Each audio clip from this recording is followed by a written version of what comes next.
वे चीखते चिल्लाते रहे, मेरी सारी संपत्ति ले लो मगर मेरे बेटे को बचा लो।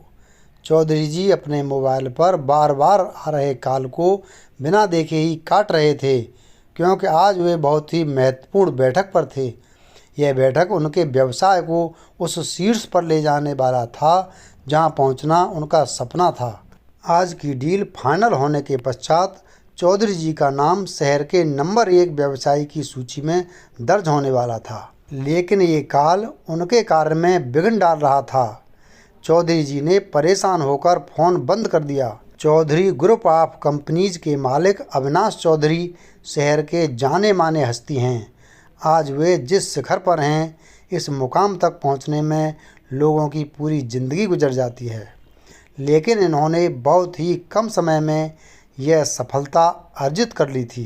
हर कोई उनकी कार्यकुशलता और कार्यनिष्ठा की सराहना करता था।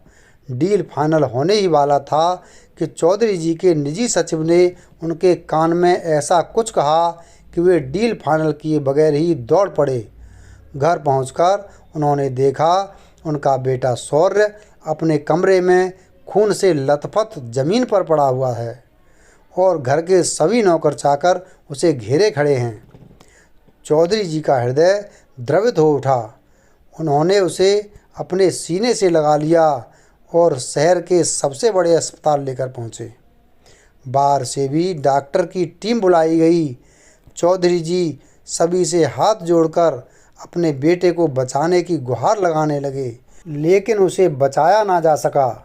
चौधरी जी पागलों की तरह चीखते चिल्लाते रहे, मेरी सारी संपत्ति ले लो मगर मेरे बेटे को बचा लो।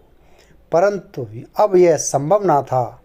बेटे को अंतिम विदाई देने के बाद बोझिल मन से जब वे अपने बेटे के कमरे में गए तो उन्होंने देखा उनकी धर्मपत्नी की तस्वीर के पास एक कागज़ रखा है जिस पर लिखा था, प्यारी माँ, तुम्हारे जाने के बाद मैं बहुत अकेला हो गया हूँ।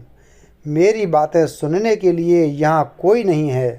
तुम्हारी बहुत याद आती है, इसलिए मैंने अपनी एक अलग ही दुनिया बसा ली है जहाँ कभी किसी की कमी महसूस नहीं होती।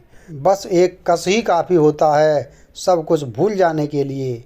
माँ, कल जब मैं घर देर से पहुँचा तो कई दिनों बाद पापा से मुलाकात हुई। मुझे देख पापा गुस्सा हुए। उन्होंने मुझे डांटा भी और बाल कटवाने को कहा। मुझे बहुत अच्छा लगा।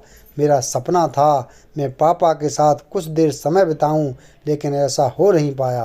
पापा हमेशा व्यस्त रहते हैं। आज सुबह मैं पापा से सब कुछ कह देना चाहता था, लेकिन मेरे जागने से पहले पापा जा चुके थे और मैं एक बार फिर अकेला था। मैंने पापा को कई बार कॉल किया, लेकिन वे मेरा फ़ोन रिसीव नहीं कर रहे। मैं तुम्हारे पास आने से पहले पापा को अपने करीब महसूस करना चाहता हूँ, उनकी आवाज़ सुनना चाहता हूँ। माँ, मैं तुम्हारे पास आ रहा हूँ। तुम्हारा अपना बेटा शौर्य। वीडियो अगर पसंद आया हो तो वीडियो को लाइक करें और चैनल को सब्सक्राइब करें। धन्यवाद।